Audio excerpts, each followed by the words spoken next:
Hello guys! Magandang umaga po sa inyong lahat. Welcome to CXR Vlog, Cedric Sian Resurrection.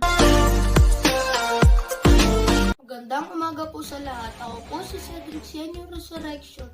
Magbibigay kaalaman tungkol sa tamang paghuhugas ng kamay.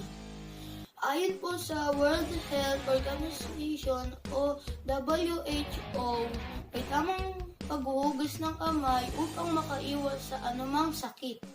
Una, basain ang kamay. Siguraduhin sapat ang sabon para sa buong kamay. Kiskisin ng sabon ang iyong mga palad. Sunod naman ay mga pagitan ng daliri.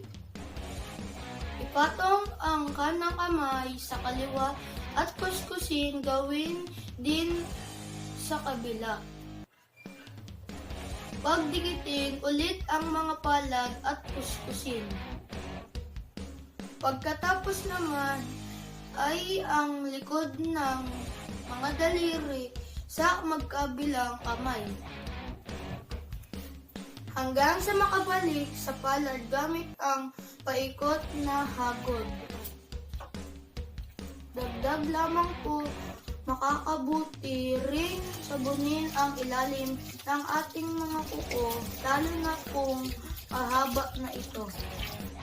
Huwag din kalimutan sabunin ang ating mga wrist o pulsuhan. Pagkatapos ay banlawan ng tubig. Tuyuin ng tuwalya ang kamay. Gamitin ang tuwalya pang sara ng gripo. Isang beses lamang pong dapat gamitin ang tuwalyang ito. Dapat tumagal ang buong proseso hanggang sa makanta ang happy birthday ng 2 beses.